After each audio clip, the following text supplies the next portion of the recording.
ओम नमो भगवते वासुदेवाय। ओम नमो भगवते वासुदेवाय। ओम नमो भगवते वासुदेवाय। यः स्वानुभावम् अखिलं श्रुतिसारमेकम् आध्यात्मदीपम् अतितीर्षितां तमोऽन्धम् संसारिणां करुणयः पुराणगुह्यम् तं व्याससूनम् उपयामि गुरुमुनीनां। नारायणं नमस्कृत्य नरं चैव नरोत्तमं देवीं सरस्वतीं व्यासं ततो जयमुदीरये।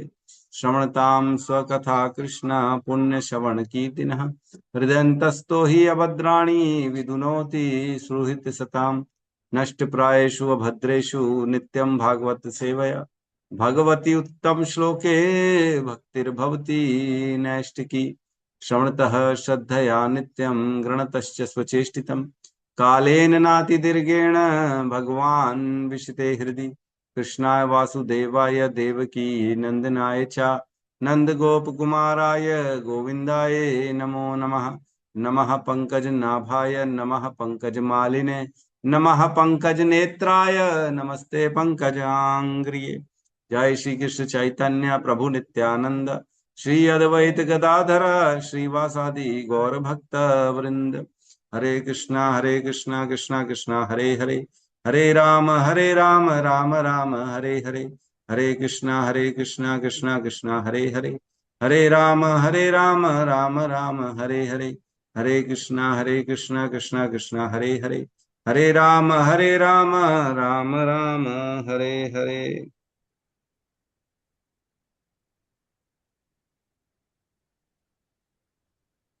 हरे कृष्णा।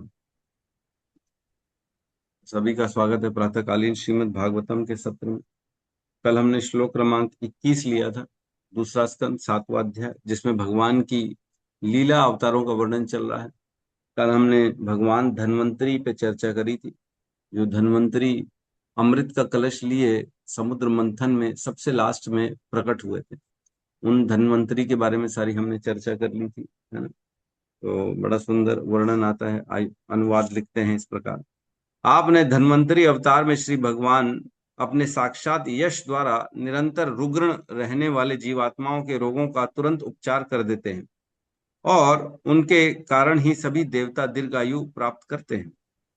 इस प्रकार श्री भगवान सदा के लिए महिमा मंडित हो जाते हैं। उन्होंने यज्ञों में से भी एक अंश निकाल लिया और उन्होंने ही विश्व में औषधि विज्ञान आयुर्वेद का प्रवर्तन किया। इन्होंने किया, स्वयं धन्वंतरी भगवान ने आयुर्वेद का जो प्रदान किया है, वो धन्वंतरी भगवान ने आयुर्वेद का ज्ञान दिया पूरे संसार को। ठीक है, तो शरीर को प्रयास करना चाहिए हमें कि शरीर रोग मुक्त रहे, और इसलिए भगवान ने ज्ञान दिया ताकि व्यक्ति अपना समय ज्यादा से ज्यादा भगवान की भक्ति में दे, है ना। रोग इत्यादि हो तो उसका उपचार करो, गोली खा लो और जो है भक्ति करो, ऐसा काम होना चाहिए। ना कि गोली नहीं खा रहे हैं और भक्ति नहीं कर रहे, है ना। बोले अरे ठीक नहीं लग रहा, सर दर्द हो रहा है, हमारे से तो कुछ नहीं होगा। तो कुछ नहीं होगा तो उससे अच्छा कुछ करो ना, है ना। कुछ करना ज्यादा जरूरी है। ठीक है, तो हम दूसरे स्कंद के 7वें अध्याय के श्लोक क्रमांक 22 में। ठीक है, क्लियर जी दिख रहा है। जी प्रभु। तो आज हम पढ़ेंगे भगवान परशुराम के बारे में। परशुराम जो फरसा लिया है, जिन्होंने क्षत्रियों का वध कर दिया, है ना, आज उनका चर्चा होगी। बड़ी सुंदर कथा है, बड़ी आज कथा होगी सुंदर उनकी। फिर नई चीजें पता पड़ेंगी आज कि क्या हुआ था, कैसे हुआ। तो श्लोक क्रमांक 22 साथ में दोहराएंगे। क्षत्रम क्षयाय विधिनोपवृतम महात्मा छत्रं जयाय महात्मा महात्मा ब्रह्मा भृगुज्झित पथम नरकार्तिलिप्सु ब्रह्मा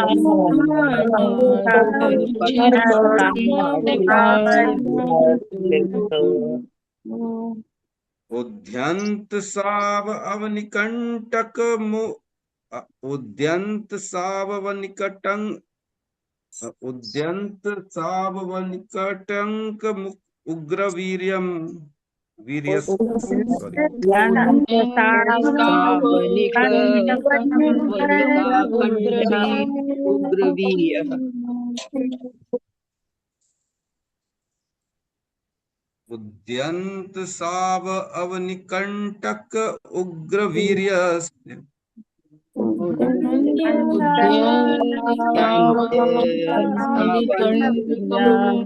अवनिकण्ठम् उर्गवीर्यः त्रिसप्तकृत्वः उरुधार परश्वधेन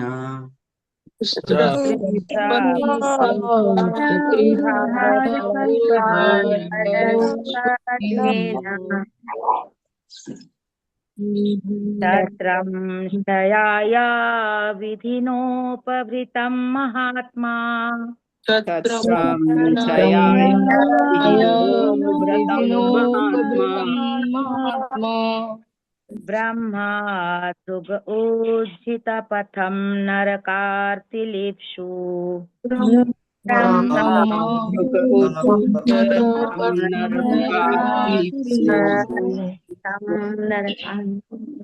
उद्यन्तसाववनिकण्ठ पनिकण्टकम् उग्रवीर्य साव अवनिकटं निकटकम् उग्रवीर्यः त्रिसप्तकृत्वा अरुधार परश्वधेना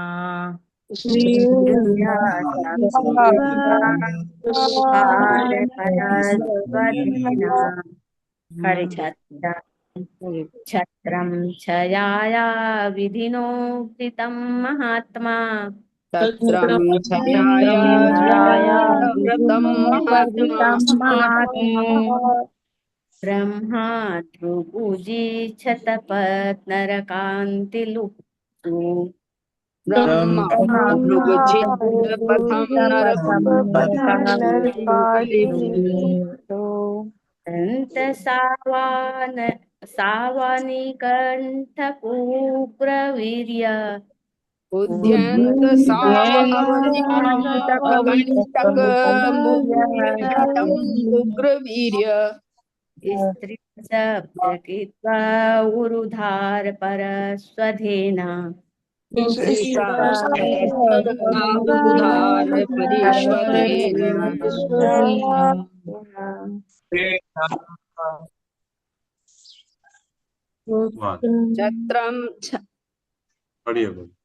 छत्रं छयाय विधिनोपभृतं महात्मा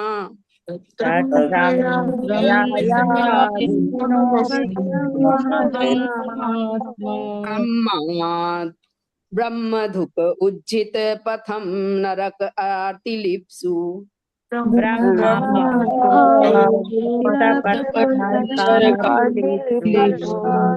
उद्यन्त साव अवनिकटकम् उग्रवीर्यः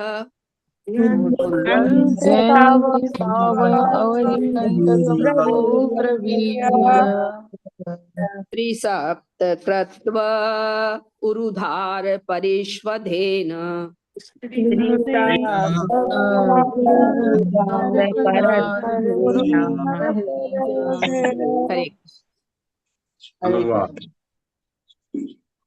जब शासक वर्ग जो क्षत्रिय नाम से जाने जाते थे परम सत्य के पथ से भ्रष्ट हो गए और नरक भोगने के पात्र हो गए, तब श्री भगवान ने परशुराम ऋषि का अवतार लेकर उन अवांछित राजाओं का उच्छेद किया जो पृथ्वी के लिए कंटक बने हुए थे। इस तरह उन्होंने अपने तीक्ष्ण फरसे द्वारा क्षत्रियों का 21 बार उच्छेदन किया। ओम ज्ञानतिमिरन्धस्य ज्ञानाञ्जनशलाकया चक्षुरुन्मीलितं येन तस्मै श्री गुरुवे नमः। श्री चैतन्य मनोभीष्टम स्थापितम येन भूतले स्वयं रूपः कदा मह्यं ददाति स्वपदान्तिकम्। वन्देऽहं श्रीगुरु श्रीयुतपदकमलं श्रीगुरून् वैष्णवांश्च श्रीरूपं सागरजातं सहगण रघुनाथान्वितं तं सजीवं साद्वैतं सावधूतं परिजन सहितं कृष्ण चैतन्य देवं श्री राधा कृष्ण पादान् सहगण ललिता श्री विशाखान्वितांश्च। हे कृष्ण करुणा सिंधु दीनबंधु जगतपते गोपेश गोपिका कांता राधा कांत नमस्तुते। तप्त कांचन गौरांगी राधे वृंदावनेश्वरी वृषभानुसुते देवी प्रणमामि हरिप्रिये। वाञ्छाकल्पतरोभश्च कृपा सिन्धुभ्यैव च पतितानां पावनेभ्यो वैष्णवेभ्यो नमो नमः। नमो विष्णुपादाय कृष्णपृष्ठाय भूतले श्रीमते भक्तिवेदांत स्वामीति नामिने। नमस्ते सारस्वते देवे गौरवाणी प्रचारिणे निर्विशेष शून्यवादी पाश्चात्य देशतारिणे। जय श्री कृष्ण चैतन्य प्रभु नित्यानंद श्री अद्वैत गदाधर श्रीवासादि गौर भक्त वृंद। हरे कृष्णा कृष्णा कृष्णा हरे हरे हरे राम राम राम हरे हरे। हरे कृष्ण। तो बहुत ही सुंदर श्लोक है ना। तो इसमें देखते हैं, यहाँ कह रहे हैं कि शत्रम शयाय समस्त राजवंश। शत्रम मीन्स जो राजवंश थे, जो क्षत्रिय थे, शत्रम समस्त राजाओं, जो शयाय जो नाश करने के लिए बढ़े हुए थे, है ना। मतलब ऐसा समझा जा सकता है कि जिन्होंने पाप किए अब उनका नाश होना निश्चित है, तो ये इस प्रकार से बढ़े हुए, जिनके पाप बढ़े हुए हैं अब उनका नाश होना निश्चित है। शयाय या जगत को नाश कर रहे थे जो ऐसे राजा। शयाय मीन्स जो नाश कर रहा है, मीन्स या तो वो अपना भविष्य का नाश कर रहा है या अन्य धर्मात्माओं का नाश कर रहा है, तो दोनों ही स्थिति में उसका नाश होना निश्चित है। तो बढ़ा हुआ, जिसका पापों का घड़ा बढ़ा हुआ है ना, ऐसा बोलते हैं वो शयाय। वैसे विधिनोपभृतम, विधिनो उपभृतम मीन्स ऐसे व्यक्ति जो होते हैं इनका जो है मरना निश्चित रहता है ना। कहते हैं ना, कई बार बोलते हैं अरे तू क्या मरना चाहता है क्या। कई बार गुंडे मवाली बोलते हैं अरे तू मेरे से लग रहा है, तेरे को क्या जिंदगी प्यारी नहीं है, तेरे को क्या ऊपर निकलना है क्या, टिकट कटा के आया क्या, घर से बोल के आया क्या आज कि वापस नहीं आऊंगा घर। कई बार ऐसा मजाक मजाक में बोला जाता है। तो यही कह रहा है विधिनोपभृतम, मतलब ऐसा है कि यद्यपि सभी को मरना है, मरने का रेट तो 100%। प्रभुपाद से पूछा, जब प्रभुपाद अमेरिका गए थे, किसी ने पूछा आप कहाँ से, तो बोले आप हम इंडिया से, भारत से। बोले वही ना जहाँ डेथ रेट सबसे ज्यादा है, ज्यादा लोग मरते हैं वहां पे। तो श्रील प्रभुपाद ने कहा नहीं, डेथ रेट तो सब जगह सेम है, 100%। जिसने जन्म लिया है उसको मृत्यु निश्चित है, चाहे वो अमेरिका में हो चाहे भारत में हो। तो डेथ रेट सभी जगह समान है, जिसने जन्म लिया उसको मरना निश्चित। तो यहाँ लिखा है विधिनो उपभृतम, विधिना उपभृतम मतलब देवतावश बढ़े हुए। तो देववश बढ़े हुए का अर्थ क्या है, इसको समझने का प्रयास करिए। कहने का अर्थ ये है कि दैवी दैवी कृपा से, जैसे सपोज करो हम बात करते हैं कि किसी साइंटिस्ट ने परमाणु बम बना लिया, बनाया ही है, लोगों ने बम बनाया। तो बम बनाने का उद्देश्य क्या है, लोगों का वध ही है, और क्या, हमारे देश जो है जीत सके दूसरे को। तो ये वैसे भी सभी लोग मर रहे हैं, ऐसा नहीं है कि कोई मर नहीं रहा है, लेकिन बम बनाने से क्या हो गया, वह मृत्यु को और तेजी से पास ला रहे हैं ना, और ज्यादा मरेंगे। पहले गाय जो थी बेचारी बढ़िया विचरण करती थी, अब गाय को काटने की स्लॉटर हाउस आ गए, फैक्ट्रियां आ गई ताकि जल्दी जल्दी गायों को मारा जाए। पहले 2-4 मारी जाती थी, तो अब फैक्ट्री में क्या होगा, 100-200 एक साथ मारी जाएगी। इक्विपमेंट्स, मशीनरी बना बना के लोगों को मारा जा रहा है। तो ये क्या है, मृत्यु को स्पीड कर रहे हैं, मरने की चीजों को बढ़ाया जा रहा है, स्पीडी मारने के लिए।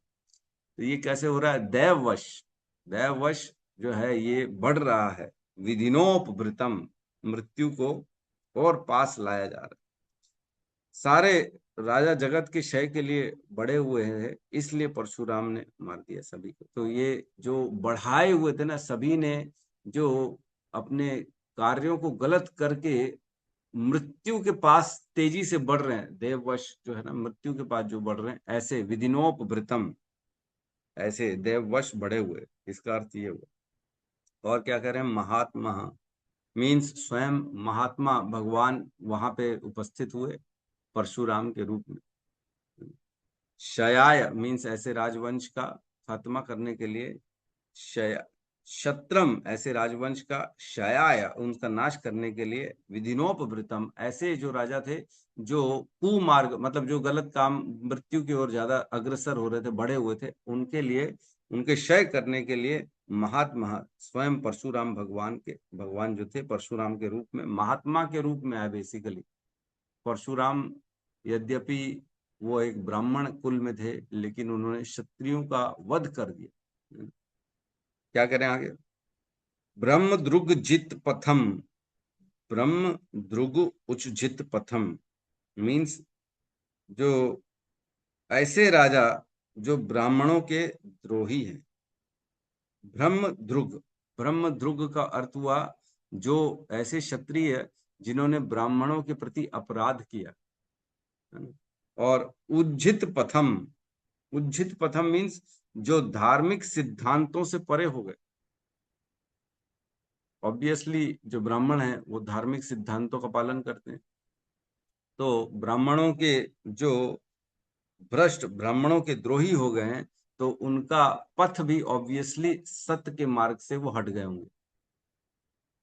उज्जित पथम मीन्स जो सत्य का मार्ग है, जो धार्मिक पथ है, जो शास्त्र के अनुसार बताए गए कर्तव्य हैं, उन कर्तव्यों को भूल जाना, उन कर्तव्यों से दूर हो जाना, गलत पथ में चलना। उज्जित पथम, रास्ता गलत अपना लिया प्रभु। कई बार बोलते हैं तुम्हारा घर में लड़का रास्ता ठीक नहीं चल रहा, उसका ठीक रास्ते नहीं चल रहा, वो मतलब उसने गलत मार्ग को अपना लिया। उज्जित पथम, देखो ऐसा है, ब्राह्मण जो होते हैं, भगवान ने बताया ब्राह्मणों को कि ब्राह्मण मेरे सिर हैं, है ना, मुख के समान है ब्राह्मण, मेरे हेड है, हेड। तो हमने तब भी चर्चा करी थी, हेड का क्या काम होता है?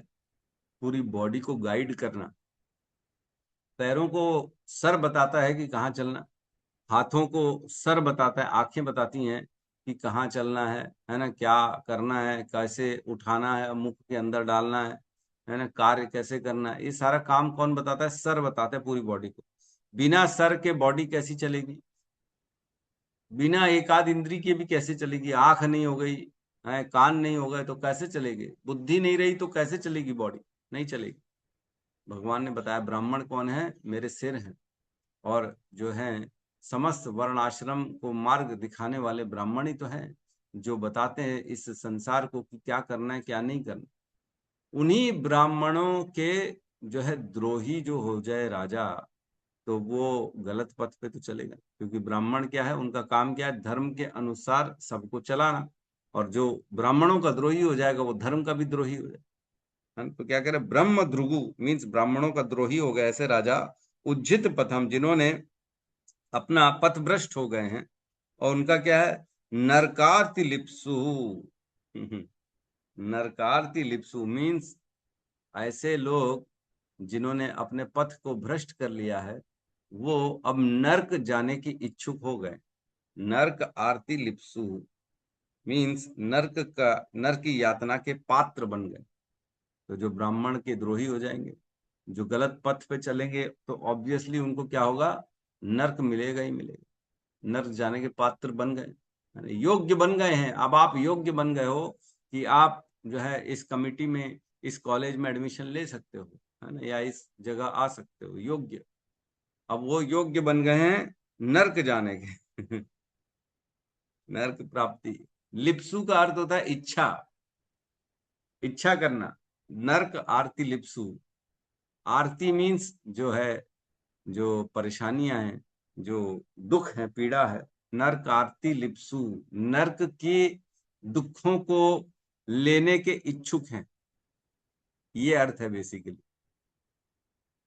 तो कई बार बोलते हैं ना, तेरे काम ऐसे, अब तो तेरे को नर्क जाना ही है, तू बड़ा इच्छुक है नर्क जाने का लग रहा है, डेली मुर्गा मच्छी खा रहा है, तो तेरी इच्छा है नर्क की यातना भोगने की। तेरे को पकोड़े बनेंगे, तेरे भी नर्क में जाके तेल में पकड़ा तेरे पकोड़े बनाएंगे, तो तेरी इच्छा लगता है पकोड़ा बनने की। तो ऐसा बोला जाता है। वैसे ही यहाँ पे कह रहे हैं नरकार्थी लिप्सु, ऐसे राजा जो ब्राह्मणों के द्रोही हो गए हैं, पथभ्रष्ट हो गए, वो नर्क जाने के और नर्क के यातनाओं को भोगने के इच्छुक बने हुए। और क्या करें आगे, उद्यंत उद्यंत असौ, उद्यंती असौ, और ऐसे लोगों को उद्यंती असौ मीन्स उखाड़ फेंक उन सभी को, उखाड़ के फेंका उन सभी को। कैसे, अवनिकंटकम उग्र वीर्यस्य, अवनिकंटक, अवनिकंटक मीन्स कांटे की तरह उखाड़ के फेंका। जैसे कई बार हम देखते हैं, जो रोज होता है, कमल का फूल, उसमें कांटे होते हैं, तो उसको तुरंत उखाड़ के फेंका जाता है बाहर। रोज के साथ कांटा ठीक नहीं है। तो ऐसे कांटे के समान जो राजा थे, जो पृथ्वी में भार थे, ऐसे को उखाड़ के फेंका किन्होंने, परशुराम ने। अवनिकंटकम मीन्स कांटे की, जैसे इसका एक और अर्थ निकलता है कि कांटे को कांटे से जैसे निकाला जाता है ना, वैसे ही ऐसे राजाओं को उखाड़ने के लिए एक कांटा भेजा गया, जो परशुराम। कई बार देखा जाता है कि हमारे स्किन में कई बार छोटा पतला बारीक सा कांटा चला जाता है ना, तो उसको कैसे निकाला जाता है, तो उसको दूसरे कांटे की मदद से निकाला जाता है, ऐसे नहीं निकल सकता वो। तो ऐसे राजा जो ब्रह्म ब्रह्मध्रुग उज्जित पथम, ऐसे जो ब्राह्मणों के द्रोही हो गए और जिनके पथ जो है भ्रष्ट पथ का अनुसरण कर रहे हैं, ऐसे कांटे के समान राजाओं को उखाड़ के फेंकने के लिए स्वयं परशुराम भी जो है कांटे की तरह थे। कांटे को कांटे से निकालने के लिए उग्र वीर्यस्य महापराक्रमी परशुराम। उग्र वीर्य से, उग्र हम जानते हैं जो अद्भुत कर्म करते हैं, और वीर्य मीन्स महान पराक्रमी वीर्य। तो ऐसे परशुराम जिन्होंने अद्भुत कर्म कर दिए, ऐसे परशुराम जो जिनकी वीरता का प्रताप है चारों ओर, ऐसे उग्र वीर्य से महापराक्रमी परशुराम। त्रिसप्तकृत्वः, त्रिसप्तकृत्वः मीन्स 3 × 7, त्रिसप्तकृत्वः 3 × 7 बार किया। क्या किया, अवनिकंटकम, उनको कांटे की तरह निकाल दिया। 3 × 7 मतलब 21 बार समस्त ऐसे क्षत्रिय राजाओं को, जो ब्राह्मणों के विद्रोही हो गए थे, उनको कांटे की तरह निकाल के बाहर फेंका अपनी वीरता से। किसने, परशुराम ने। उरुधार परवेश्वधे, उरुधार परश्वधेन, कैसे किया कि अपने अत्यंत तीक्ष्ण विशाल फरसे के द्वारा। उरुधार, उरु मीन्स महान, अद्भुत। उरुधार ऐसे अद्भुत धार वाले, परश्वधेन जो वो फरसा है, उससे इन्होंने ऐसा कार्य किया। 21 बार, त्रिसप्तभी पिता पूतः। हमने एक और जगह ये श्लोक को पढ़ा है, जहां प्रहलाद महाराज को नरसिंह भगवान कहते हैं कि जब ऐसा भक्त किसी कुल में आता है, तो त्रिसप्तभी पिता पूतः, अपने कुल का 21 कुल की पीढ़ियों का वो तार देता है, 3 × 7। और यहाँ पे भी क्या करें, त्रिसप्त कृत्वा, यहाँ पे भी 3 × 7, 21 बार क्या कर रहे हैं, उन्होंने समस्त राजाओं का पूरा नाश कर दिया, पूरे के पूरे क्षत्रिय कुल का उन्होंने जो है नाश कर दिया। तो हम इसमें चर्चा करते हैं कि परशुराम जो थे, उनका जन्म कैसे हुआ, किस घर में उत्पन्न हुए, और बेसिकली उनका लफड़ा सबसे पहले हुआ था कार्तवीर्य अर्जुन, जिसके 1000 हाथ थे। कार्तवीर्य अर्जुन की उत्पत्ति का हमने अभी कुछ दिन पहले ही कथा सुनी थी, अगर आपको याद है कि नहीं है। याद है किसी को कथा कहाँ सुनी थी हमने, कार्तवीर्य अर्जुन कैसे प्रकट हुए थे? कोई बता सकता है? एक प्रभु जी ने तो हैंड रेस कर दिया, और कोई नहीं, किसी को याद नहीं है? यस, रघुनाथ दास जी बताइए, कैसे प्रकट हुए थे कार्तवीर्य अर्जुन?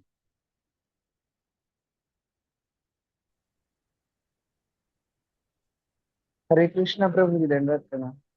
प्रभु जी, कार्तवीर्य अर्जुन के जन्म होने का कथा तो एग्जैक्टली मेरे को याद नहीं है, पर हाँ उन्होंने कैसे कैसे उनका मतलब वो कैसे राज कर रहे थे, उनके 1000 हाथ थे ये मालूम है, और उनका वध कैसे हुआ, और वो उन्होंने ऐसा क्या अपराध किया था जिसके कारण उनका वध हुआ, उन्होंने क्या किया था, क्योंकि भगवान परशुराम के पिता जमदग्नि के पास अरे मैं ये पूछ नंदिनी ही नहीं गाय रहा हूं थी। ना, ये सब तो अभी हम पढ़ेंगे। मैं जो पूछा अब उसका उत्तर दो ना, कि उनका जन्म कैसे हुआ।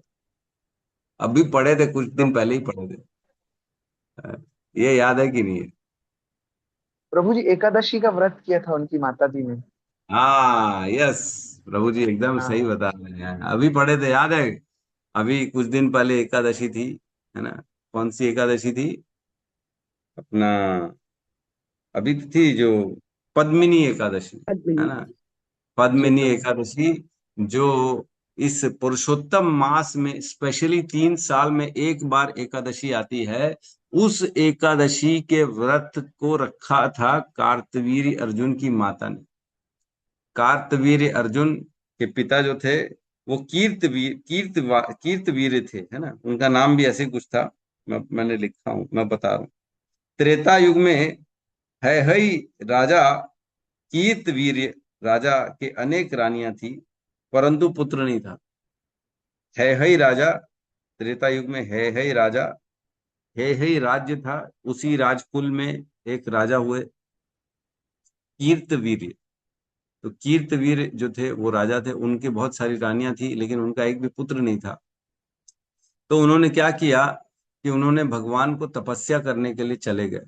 बोले मैं तपस्या करूंगा, भगवान को प्रसन्न करूंगा, और जो है मैं पुत्र प्राप्ति करूंगा। तो उनकी एक पत्नी थी, जो जिनका नाम था पद्मिनी, है ना? वह पद्मिनी भी साथ में गई उनके, और उन्होंने कठोर तपस्या करी राजा ने 10,000 साल तक, लेकिन भगवान प्रकट ही नहीं हुए। 10,000 साल तक उन्होंने तपस्या करी, भगवान प्रकट नहीं। तो निराशा हो गई उनकी पत्नी को। तो उनकी पत्नी ने क्या किया, वो गई अत्रि मुनि और उनकी पत्नी अनुसुईया के पास। अत्रि मुनि और अनुसुईया के पास गई, और उन्हीं अनुसुईया जिनके पुत्र थे दत्तात्रेय भगवान, वहां उनके पास गई, बताया उनको ऐसी ऐसी बात है। तो वहां से उनको कृपा मिली कि तुम क्या करो, पद्मिनी एकादशी का व्रत करो। तब पद्मिनी एकादशी का व्रत पूरे ढंग से उन्होंने पालन किया, जिसके फलस्वरूप उन्हें स्वयं जो है सुदर्शन चक्र का जो है, मतलब पहले तो उन्होंने एकादशी का व्रत का जब रखा, तब स्वयं भगवान उनके सामने प्रकट हो गए। पूर्ण विश्वास के साथ उन्होंने व्रत को पालन किया। तो सोचो, उसका पति 10,000 साल तपस्या कर रहा है, उसको भगवान ने दर्शन नहीं दिया। एक दिन एकादशी का व्रत रख लिया उनकी पत्नी ने, तो भगवान ने उनको दर्शन दे दिया। तब इन्होंने विनती करी भगवान से कि मुझे जो है एकदम पराक्रमी पुत्र चाहिए, मेरा पति जो है चाहिए, उसको चाहिए कि पराक्रमी पुत्र हो हमारा। तो भगवान ने बड़ा प्रसन्न हो गए, बोले ठीक है, तुम्हें जो है एकदम ऐसा पुत्र होगा जो केवल मेरे से मैं उसको पराजय कर सकूंगा, और अन्य कोई उसको पराजित नहीं कर पाए, और किसी से नहीं हारेगा वो संसार में। तो फिर उनके पुत्र जो है उनका जन्म हुआ। और चूंकि हम जान रहे हैं अब वो उनके शरण में थे, अत्रि अनुसुईया के, जिनके पुत्र दत्तात्रेय थे, तो कार्तवीर अर्जुन जो है उनके पुत्र के रूप में हुआ। फिर दत्तात्रेय की कृपा से उस कार्तवीर अर्जुन को 1,000 बाहें मिल गई। 1,000 उसकी बाह थी, हाथ थे। 1,000 हाथ वाला कार्तवीर अर्जुन पुत्र प्राप्त हुआ उनको। और वो कार्तवीर अर्जुन जो था, वो स्वयं सुदर्शन चक्र का अवतार था। सुदर्शन चक्र भगवान का जो है उसी का अवतार था वो कार्तवीर्य अर्जुन। ये हमने पढ़ा था अभी चौथे श्लोक में, दत्तात्रेय की जब हमने कथा पढ़ी थी तब तब हमने बताया था ये जो कार्तवीर्य अर्जुन है ना, इसने रावण को परास्त कर दिया था, है ना। तब मैंने गलती से बता दिया था कि उसने रावण को अपने बगल में दबा दिया था, लेकिन बगल में नहीं दबाया था, उसने परास्त करके जेल में डाल दिया था रावण। इस प्रकार की कथा आती है। हम कथा में प्रवेश करते हैं। पहले हम चर्चा करते हैं स्वयं भगवान परशुराम का जन्म कैसे हुआ। तो ये कथा आती है 9th कैंटो में, है ना। 9th कैंटो के 15वें अध्याय में इसका वर्णन आता है। तो उसमें हम चर्चा करते हैं। 15वें अध्याय के श्लोक क्रमांक 5 से स्टार्ट करते हैं। तो मैं पढ़ता हूँ, बहुत सुंदर कथा है परशुराम जी की।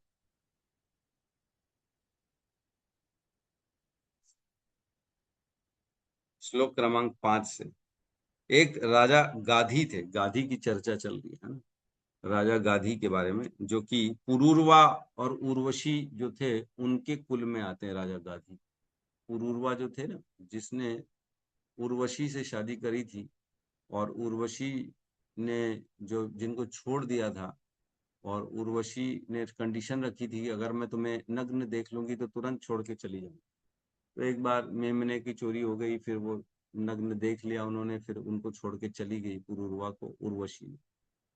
तो ये पुरूरवा जो थे ये स्वयं सोम के पुत्र थे, है ना। सोम, राजा सोम वाला कुल है, ऐसे ही कुछ है।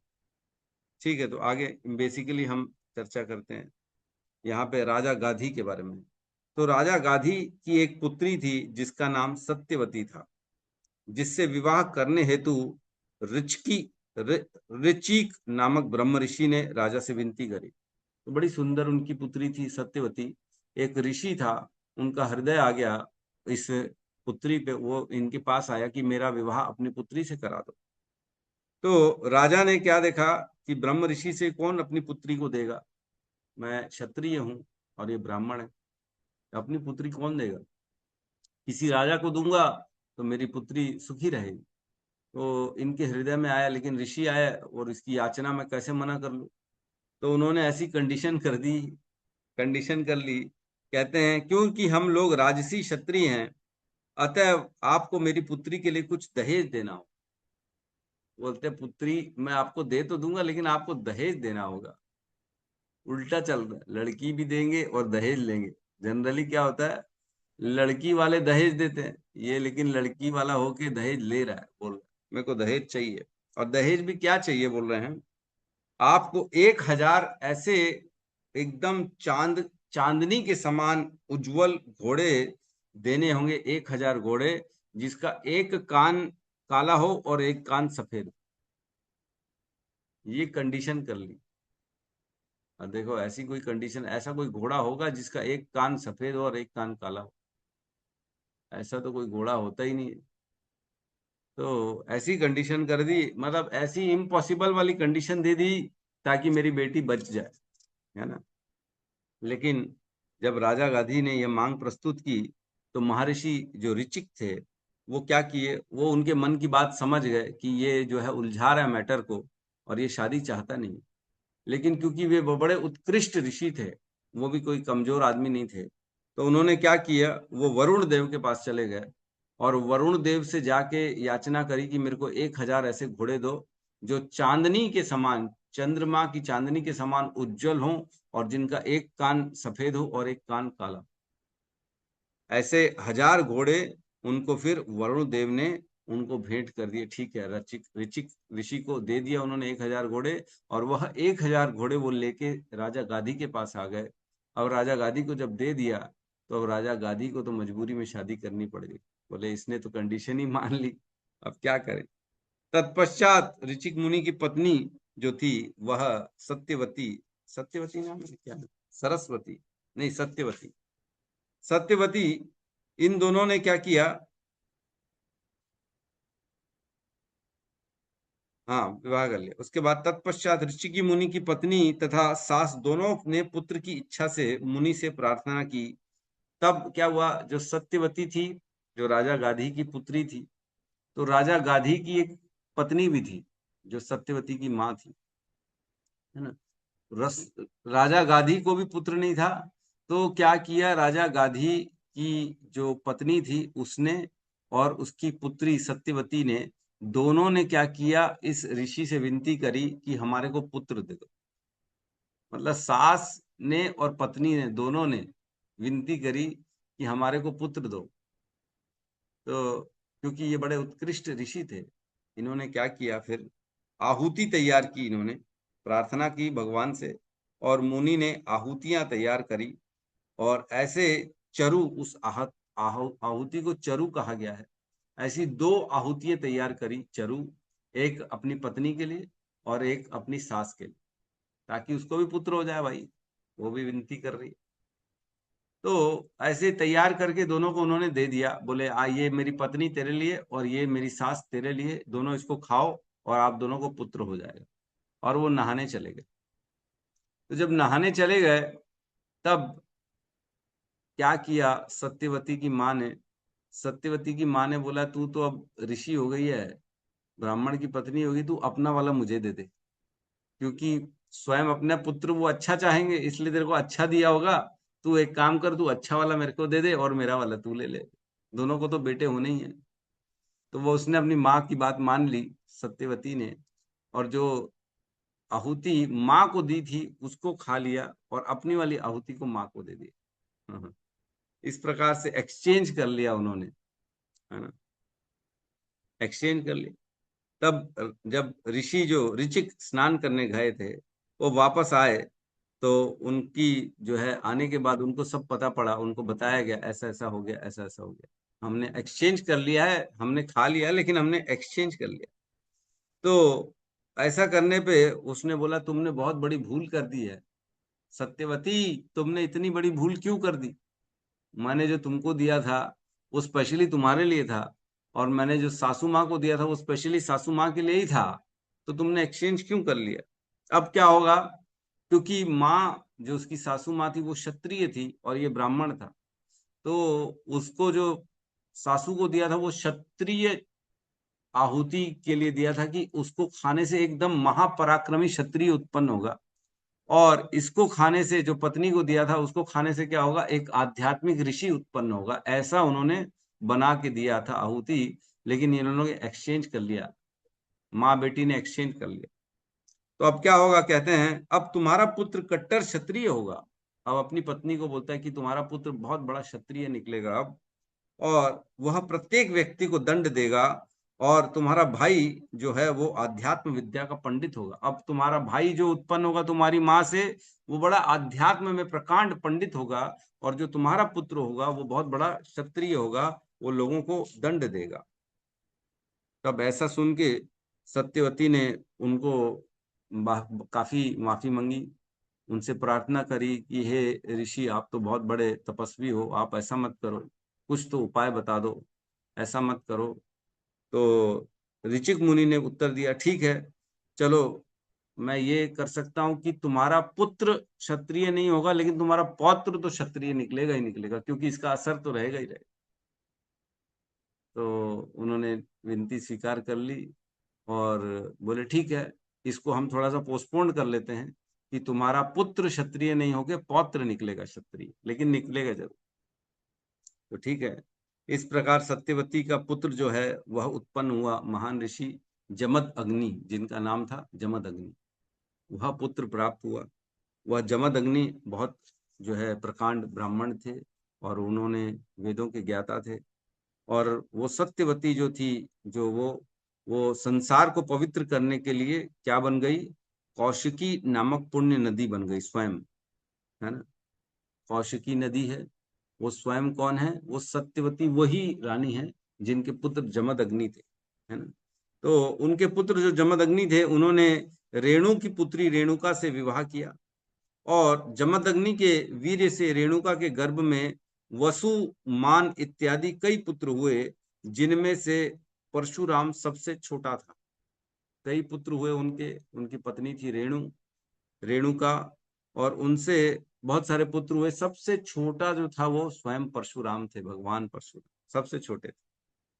फिर कहते हैं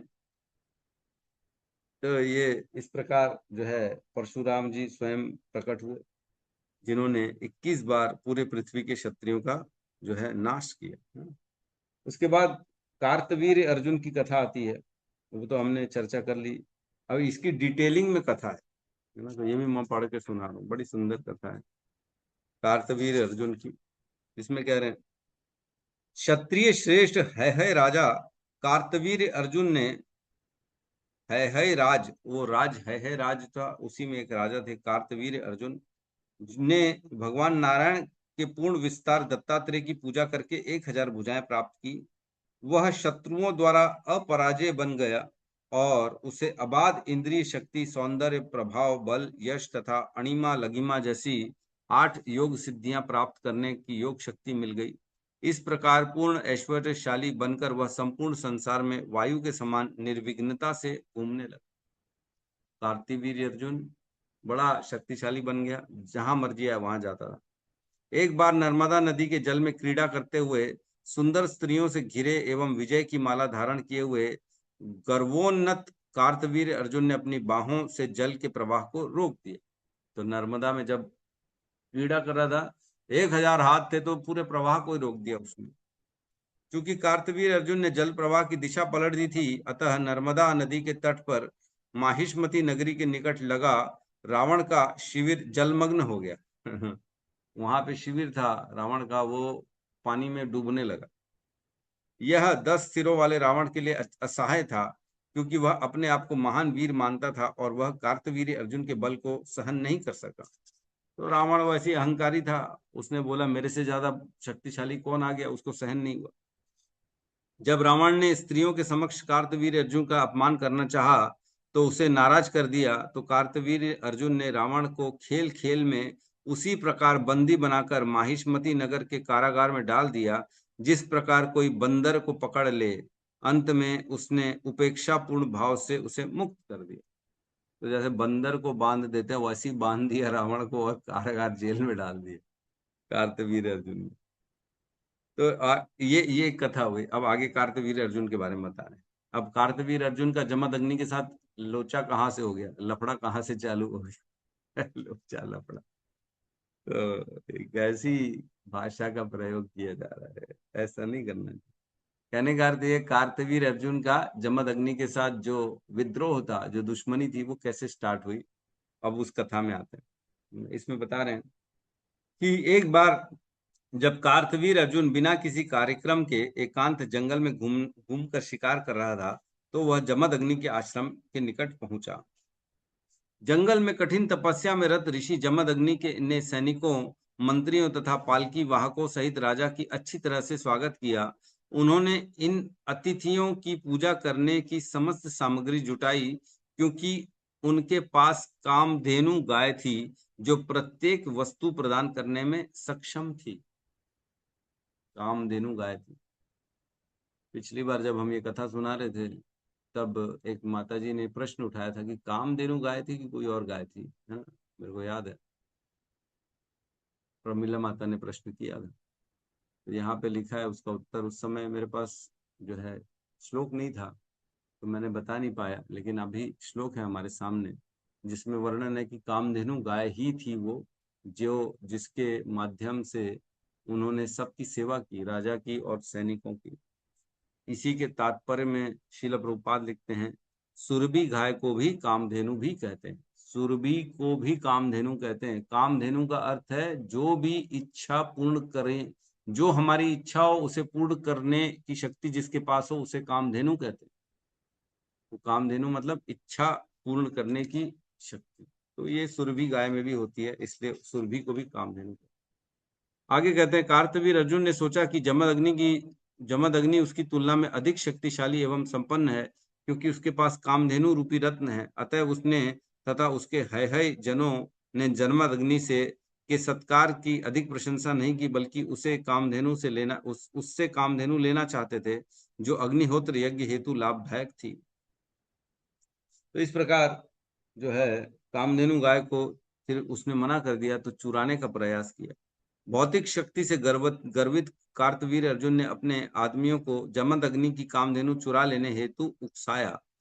फलतः वे व्यक्ति रोती बिलखती कामधेनु को उसके बछड़े सहित बलपूर्वक कार्तवीर्य अर्जुन की राजधानी महिष्मति ले आए। महिष्मति कार्तवीर्य अर्जुन की राजधानी थी। तो महिष्मति पिक्चर भी आई थी। महिष्मति एक राज्य, कौन सी पिक्चर थी जिसमें महिष्मति था? साउथ की अभी बड़ी हिट पिक्चर नहीं आई थी? बाहुबली प्रभु जी। हाँ, बाहुबली, यस यस, बाहुबली में भी महिष्मति राज्य था। महिष्मति तो वही महिष्मति बेसिकली कार्तवीर्य अर्जुन का राज्य। इसके पश्चात जब कामधेनु सहित कार्तवीर्य अर्जुन चला गया तो जमदग्नि के सबसे छोटे पुत्र परशुराम आश्रम में लौटे। जब उन्होंने कार्तवीर्य अर्जुन के दुष्कृत्य के विषय में सुना तो वे कुचले हुए सांप के समान क्रुद्ध हो उठे। तब जन्मग्नि के बारे में सुना, जन्मग्नि के पास आए परशुराम, छोटा बेटा। उनको बताया गया कि अरे भैया कार्तवीर्य अर्जुन आया था, वो तो गाय चुरा के लेके चला गया। तो उनको बड़ा क्रोध आया। तब अपने भयानक फरसा, ढाल, धनुष तथा तुरीण लेकर अत्यधिक क्रुद्ध परशुराम ने कार्तवीर्य अर्जुन का पीछा किया, जिस प्रकार कोई सिंह हाथी का पीछा करता है। अभी राजा कार्तवीर्य अर्जुन अपनी राजधानी महिष्मतिपुरी में प्रवेश कर ही रहा था कि उसने भृगुवंशियों में श्रेष्ठ भगवान परशुराम को फरसा, ढाल, धनुष तथा बाण लिए अपने पीछा करते देखा। भगवान परशुराम ने काले हिरण की खाल पहन रखी थी और उनका जटाजूट सूर्य के तेज जैसे प्रतीत हो रही थी। परशुराम ने देखते ही कार्तवीर्य अर्जुन डर गया और उसने उनसे युद्ध करने हेतु तुरंत ही अनेक हाथी, रथ, घोड़े तथा पैदल सैनिक भेजे, जो गदा, तलवार, बाण, रिष्टि, शतघनी, शक्ति इत्यादि विविध हथियारों से युक्त थे। उसने परशुराम को रोकने हेतु पूरे सहस्त्र अक्षौणी सैनिक भेजे, किंतु भगवान परशुराम ने अकेले ही सबका वध कर दिया। एक पूरे 17 मीन्स 17 अक्षौणी सेना, 17 अक्षौणी सेना, 17 अक्षौणी सेना भेजी। किसी को मालूम है कि कुरुक्षेत्र में कितनी अक्षौणी सेना थी? याद है? पांडवों की तरफ से कितनी सेना थी, कौरवों की तरफ से कितनी सेना थी? याद है किसी? 7 अक्षौणी सेना पांडवों की थी प्रभु जी, और 11 अक्षौणी सेना कौरवों की थी। यस, एकदम परफेक्ट जवाब। 7 अक्षौणी सेना थी पांडवों की और 11 अक्षौणी सेना थी कौरवों के पास।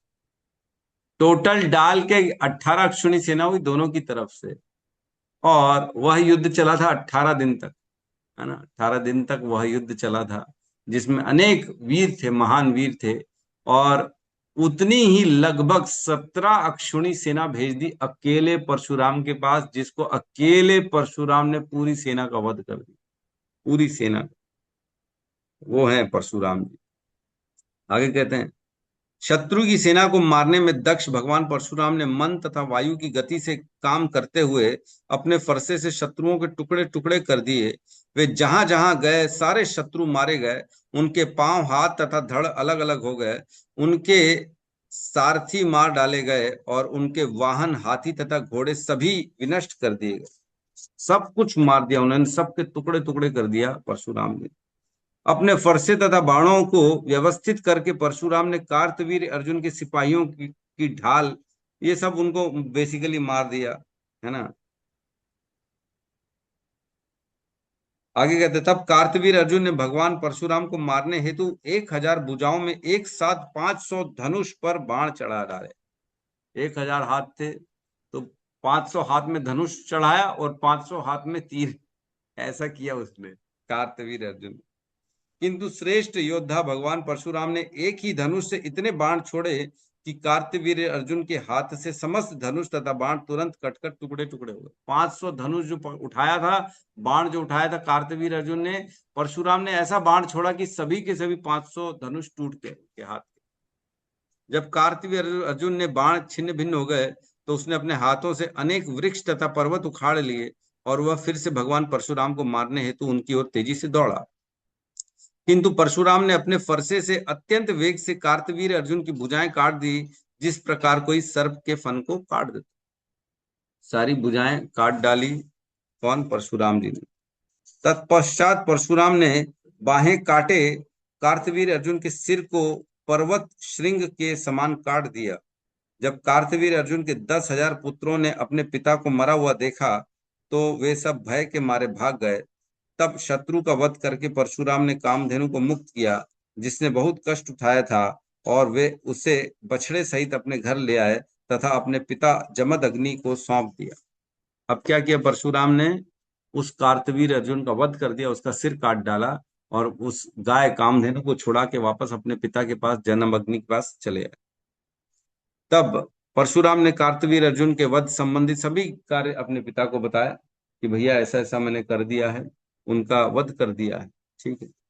फिर उसके बाद कहते हैं कि ऋषि जमदग्नि ने अपने पुत्र परशुराम से प्रायश्चित करने के लिए कहा कि तुमने गलत कर लिया है, तुमने एक राजा का वध कर दिया है, ब्राह्मणों को सहनशील होना चाहिए, ऐसा नहीं करना चाहिए। जाओ अब तुम किसी तीर्थ यात्रा पे जाओ, जाके प्रायश्चित करके आओ। तो 1 साल के लिए उनको भेज दिया गया प्रायश्चित करने के लिए। फिर उसके बाद वर्णन आता है कि आगे क्या हुआ। उसके बाद 16वें अध्याय में हम प्रवेश करते हैं। तो उसके बाद बताते हैं जमदग्नि की पत्नी जो रेणुका थी, वो एक बार जल लेने के लिए गई। तुरंत उसके बाद भेजा। एक बार जमदग्नि की पत्नी रेणुका गंगा नदी के तट पर पानी भरने गई तो उसने गंधर्वों के राजा को कमल फूल की माला से अलंकृत तथा अप्सराओं के साथ गंगा में विहार करते देखा। वह गंगा नदी में जल लाने गई थी, किंतु जब उसने गंधर्वराज चित्ररथ को अप्सराओं के साथ विहार करते देखा तो वह उसकी ओर कुछ कुछ उन्मुख सी हुई और वह भूल गई कि वह अग्निहोत्र यज्ञ का समय बीता जा रहा है। तो जल लेने गई, गंधर्व को देखा, गंधर्व कुछ क्रीड़ाएं खेल रहे थे, मस्ती कर रहे थे जल में, और ये आकर्षित हो गई रेणुका उनके प्रति। भूल गई वो कि मैं किस काम से आई थी। तब याद आया, फिर उसने फटाफट जल भरा और पति के पास गई, जल लेके हाथ जोड़कर खड़ी हो गई पति के पास। तो जब पति था वह अपनी पत्नी के मन की बात को समझ गया। जमदग्नि ने अपनी पत्नी के हृदय की बात को समझ गए कि ये क्या है, ये तो जाके दूसरे के प्रति आकर्षित होके आ गई, इसका हृदय अब शुद्ध नहीं रहा मेरे प्रति। तो ऐसा देख के उसको क्रोध आ गया। फिर उसने अपने पुत्रों को बोला कि इसे मार दो, पत्नी को, रेणुका को मार दो, उसका वध कर दो। तो लेकिन बेटे जो थे, अन्य बेटे, वो उन्होंने अपने पिता की आज्ञा को नहीं माना। फिर उनसे भी क्रुद्ध हो गए जमदग्नि, अपने बेटों से भी। तब परशुराम को बोला कि जाओ इन सब अपने तुम्हारे जो भाई हैं इनका वध कर दो, इन्होंने मेरे बात का जो है मान नहीं रखा, इन्होंने मेरे वचन को फॉलो नहीं किया है, और अपनी माँ का भी वध कर दो क्योंकि वो एक दूसरे गंधर्व के प्रति आकर्षित हो गई। और परशुराम ने अपने पिता के वचनों का पालन करते हुए अपने सभी भाइयों का मार डाला और अपनी माँ को भी मार डाला। भगवान ने अपनी माँ को मार डाला, सोचो। तो ऐसा हुआ।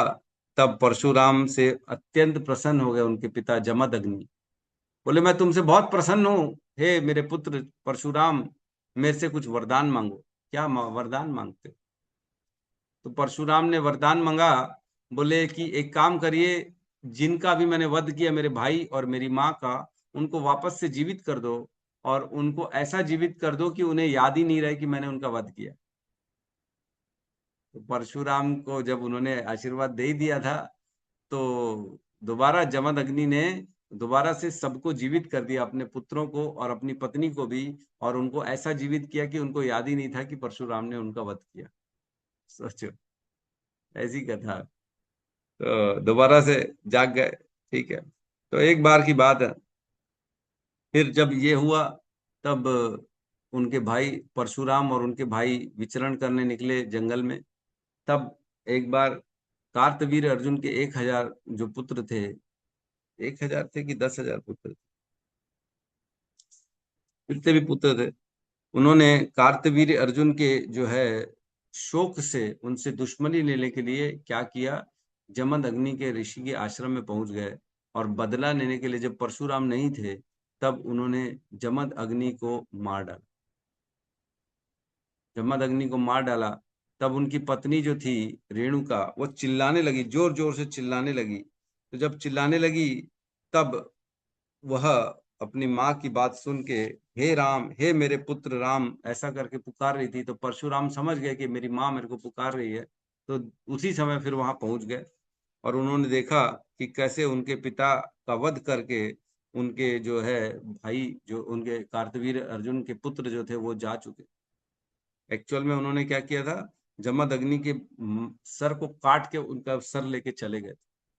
तब इनको क्रोध आया परशुराम को, और ये गए और उन्होंने उन सभी का वध कर दिया और अपने पिता का मस्तक लेके वापस आ गए। और उन्होंने अपने पिता के मस्तक को वापस ला के रखा और अनेक प्रकार के उसमें यज्ञ किए, पूजा करी। अपने पिता का मस्तक उनके शरीर के साथ रखा और विधियां से पूजा और जो है यज्ञ करने लगे। और उस यज्ञ और पूजा के जो फल स्वरूप उनके पिता दोबारा से जागृत हो गए। मरा हुआ व्यक्ति दोबारा जागा। परशुराम की माता भी एक बार मर गई थी, फिर जीवित हो गई। पिता भी मर गया था, फिर से जीवित हो गया। पिता भी दोबारा जीवित हो गया। तो इस प्रकार दोबारा जीवित कर दिया उन्होंने अपने पिता को।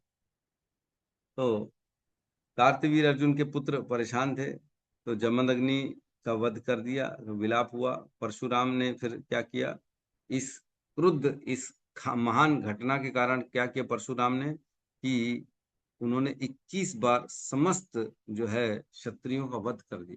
बोले राजा, आजकल के राजा हैं ही नहीं राजा बनने लायक, इन सबको मार डालो, सबको खत्म कर डालो। तो इस प्रकार जो है 21 बार पूरी पृथ्वी से उन्होंने समस्त क्षत्रियों का नाश कर दिया।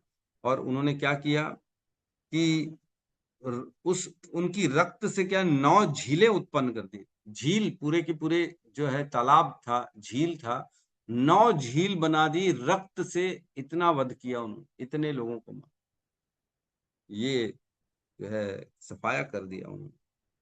तत्पश्चात परशुराम ने अपने पिता के सिर के मृत को जोड़ दिया गया, वो तो मैंने बता दिया आपको, यज्ञों द्वारा।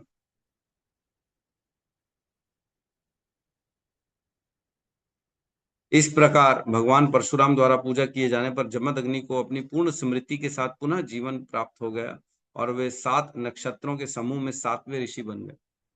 इसीलिए उनके पिता जमदग्नि को सप्त ऋषियों का स्थान मिल गया। जो 7 ऋषि हैं उनमें 7वें ऋषि जो है जमदग्नि है, हाँ? कश्यप ऋषि है, अत्रि है, वशिष्ठ है, विश्वामित्र है, गौतम है, जमदग्नि है और भरद्वाज है। ये सप्त ऋषि हैं। तो सप्त ऋषि में जो 7वां ऋषि बने वो ये जमदग्नि बने। क्यों? क्योंकि उनके पुत्र ने, परशुराम ने ऐसे यज्ञ अनुष्ठान किए कि उनको जीवित भी कर दिया और उनके जो है ना, उनको 7वां नक्षत्र के समूह में ऋषि बना डाला।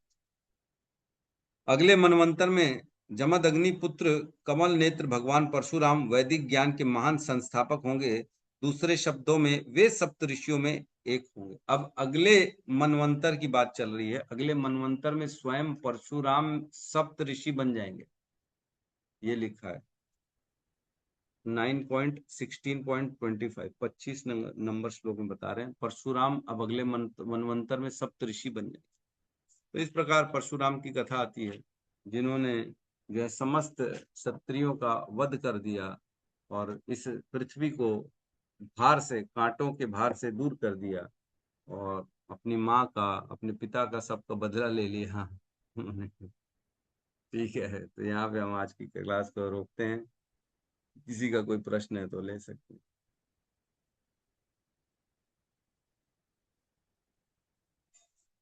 यस, रिपुनाशन प्रभु जी कहिए। हरे कृष्णा प्रभु जी, दंडवत प्रणाम। प्रभु जी, अगर आपकी अनुमति हो तो थोड़ा रेणुका जी के बारे में कुछ मैं बता सकता हूँ, मेरे पास जानकारी है अगर। हाँ हाँ, बताइए बताइए। प्रभु जी, पहली बात तो है कि मेरी ससुराल रेणुका ही है, जहाँ रेणुका माता जी का मंदिर है। तो अच्छा इस तरीके से मेरी पत्नी जो है वो रेणुका माता की पुत्री है।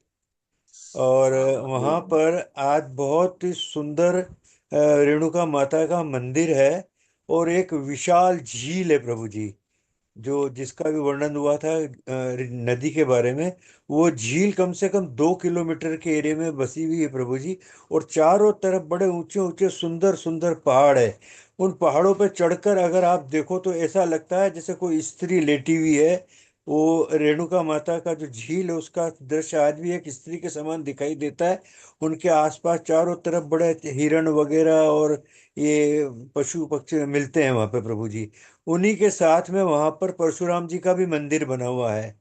और कुछ ऊंची पहाड़ियों के ऊपर इनके पिता जमदाग्नि ऋषि का भी मंदिर है। तो सौभाग्यवश मैंने इन तीनों जगहों का दर्शन किया हुआ है। तो रेणुका जो जगह है उसका नाम ददाऊ भी है प्रभु जी। ये नाहन जिला है, सिरमौर जिला है हिमाचल के अंदर। तो नाहन से रेणुका जाते वक्त प्रभु जी बहुत ऊंची ऊंची ऊंची ऊंची सड़कें हैं। एक सड़क पे आप चलोगे तो नीचे चार तीन चार सड़कें दिखाई देंगी। ऐसा लगेगा जैसे आप कई बार सर्दियों में जाओगे तो ऐसा लगेगा कि जैसे आप बादलों में आसमान के अंदर जा रहे हैं। तो रेणुका माता का जहाँ मंदिर है प्रभु जी, यहाँ पर हर साल एक मेला लगता है जिसमें हिमाचल के मुख्यमंत्री खुद आके उस मेले का उद्घाटन करते हैं। और यहाँ पे सांस्कृतिक कार्यक्रम होते हैं। और आज भी जो रेणुका जहाँ पे झील है, ये रेणुका माता की वजह से एक बहुत बड़ा पिकनिक स्पॉट बना हुआ है प्रभु जी। तो आज भी जो हमने कथा पढ़ी है रेणुका बारे में, माता जी के बारे में, तो रेणुका माता, जमदाग्नि ऋषि और परशुराम, ये आज भी साक्षात रूप में वहां पर लोग होते हैं। और इसका जो वहाँ के जो लोकल लोग हैं, इनके बीच में बहुत बहुत ज्यादा प्रभु इनकी सवारी निकाली जाती है, जिसमें उनके कई बार जो वहाँ के लोकल लोग हैं उनके शरीर के अंदर भी जो है जमदाग्नि ऋषि, परशुराम जी, माता जी का वो होता है। तो ये जो हमने कथा पढ़ी ये साक्षात जागृत आज भी है प्रभु जी।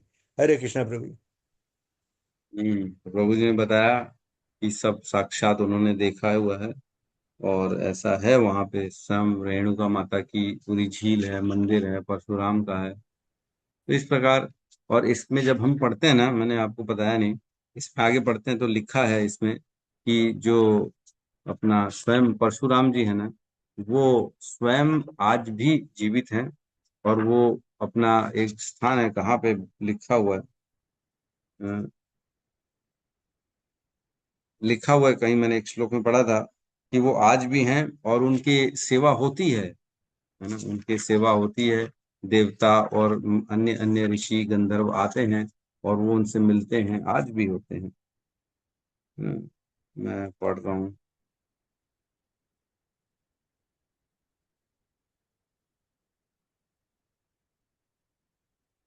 हाँ, लिखा है इस प्रकार कौशिक, नहीं नहीं, यहीं पे 16वें अध्याय में एंड एंड में कहीं मैंने पढ़ा था कि ये लिखा हुआ है कि आज भी परशुराम जी जो है ना कहीं पे हैं, और वो कौन से पहाड़ में है, कहाँ पे स्थान में है, वहां पे वो आज भी अपने ध्यान में है। और वो अब अगले मनवंतर में सप्तऋषि बनेंगे, तो वो आज भी एज इट इज है वहाँ। ठीक है, ये बिल्कुल सही है। तो प्रभु आपने जो इतना वहाँ मंदिर वंदिर गए, तो ये कथा मालूम थी कि आपको दर्शन करके आए आप रिपुनाशन प्रभु जी? हाँ हाँ प्रभु जी, इसके बारे में वर्णन आता है, वहाँ के लोकल लोग बताते हैं। वो जब माता हम्म। रेणुका का वध हुआ था, परशुराम जी हम्म। ने जब उनका रेणुका माता का सर काटा था, तो उसके बाद में फिर परशुराम जी की सेवा से जमदाग्नि ऋषि प्रसन्न हुए थे। तो उन्होंने परशुराम जी को बोला कि मांगो, तुम क्या वर मांगते हो। तो उन्होंने ये बोला कि मेरी माता को फिर से पुनर्जीवित किया जाए। तो फिर से जो कथा है उसके अंदर जमदग्नि ऋषि ने वापस जो है रेणुका माता को पुनर्जीवित किया था प्रभु जी। और जो वहाँ के लोकल लोग हैं प्रभु जी, जैसे क्या उसको क्या कह सकते हैं, वो बड़ा समा उसको डोले डोले बोलते हैं प्रभु जी, झूले।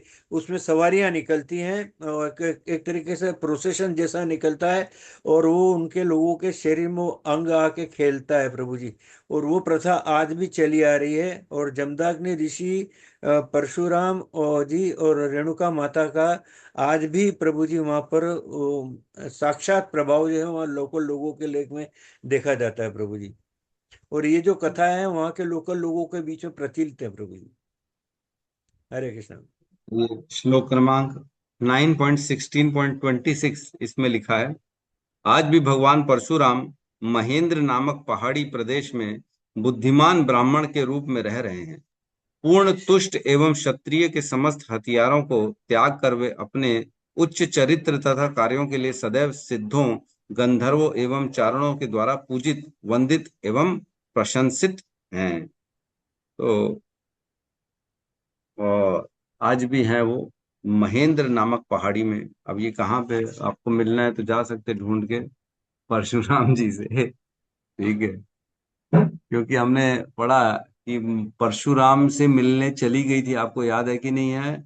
महाभारत की जब वर्णन आता है, जब भीष्म ने तीनों कन्याओं को जो है किडनैप कर लिया था, है ना, शादी के लिए, अपने भाइयों की शादी के लिए। क्या नाम था वो तीनों का? अंबा, अंबिका, अंबालिका, है ना। तो ये तीनों को उन्होंने किडनैप कर लिया था। तो सबसे बड़ी जो अंबा थी, उसका कहीं बाहर चक्कर था, तो उसने मना कर दिया था कि मैं तो शादी नहीं कर सकती। तब इन्होंने छोड़ दिया था उनको, भीष्म ने बोले ठीक है तुम्हारी इच्छा है उससे विवाह करने की तो वहां चले जाओ। तो फिर उसने मना कर दिया, क्योंकि बोले तुम्हारा किडनैप कर दिया था भीष्म ने, अब मैं तुमसे विवाह नहीं कर सकता। तब वो दोबारा ही भीष्म के पास बोली अब तुम ही मेरे से विवाह कर लो। बोले मैं तो आजीवन जो है संन्यास, मैंने तो व्रत धारण किया ब्रह्मचर्य का, मैं नहीं कर सकता। तब वो फिर परशुराम के पास चली गई थी, परशुराम से शिकायत करी थी तुम्हारा शिष्य जो है भीष्म, इसने मेरे साथ गलत काम किया, इसने मेरा किडनैप किया, अब शादी नहीं कर रहे। तब परशुराम और भीष्म के बीच में बात हुई, फिर दोनों युद्ध किए, दोनों ने, परशुराम और भीष्म। सोचो, वह परशुराम जिसने 17 अक्षुणी सेना का वध कर दिया, समस्त क्षत्रियों को मार डाला, वह परशुराम और भीष्म का युद्ध हो रहा है, और उस युद्ध का कोई रिजल्ट नहीं आ, दोनों लड़ रहे हैं, न हरा पा रहे हैं, न हार रहे हैं, दोनों का लड़ाई चल रहा है। तो इतने महान क्षत्रिय थे परशुराम, और उनके शिष्य भीष्म भी उतने ही महान थे, जिनको परशुराम ने हरा नहीं पाए। तो इस प्रकार की कथाएं आती हैं। ठीक है, तो हम यहाँ पे क्लास को विराम देते हैं। बहुत बहुत धन्यवाद सभी का। सभी मिलके हरे कृष्ण महामंत्र का उच्चारण कर। हरे कृष्णा हरे कृष्णा हरे कृष्णा कृष्णा कृष्णा हरे हरे, हरे राम राम हरे हरे। हरे हरे। हरे कृष्ण। श्रीमद् भागवतम की की जय, जय समस्त भक्त वृंद की जय, जय जगत गुरु शील प्रभुपाद की जय, जय। जय गौर प्रेमानंद, हरि हरि बोल। हरे हरि बोल, हरे हरि बोल। हरे कृष्णा प्रभु जी, दंडवत प्रणाम। हरे कृष्णा हरे कृष्णा प्रभु जी, दंडवत प्रणाम। हरे कृष्णा हरे प्रभु कृष्णा प्रभु जी, दंडवत प्रणाम। बहुत हरे बहुत कृष्णा धन्यवाद आपका। हरे कृष्णा प्रभु जी, दंडवत प्रणाम। हरे कृष्ण, हरे कृष्ण।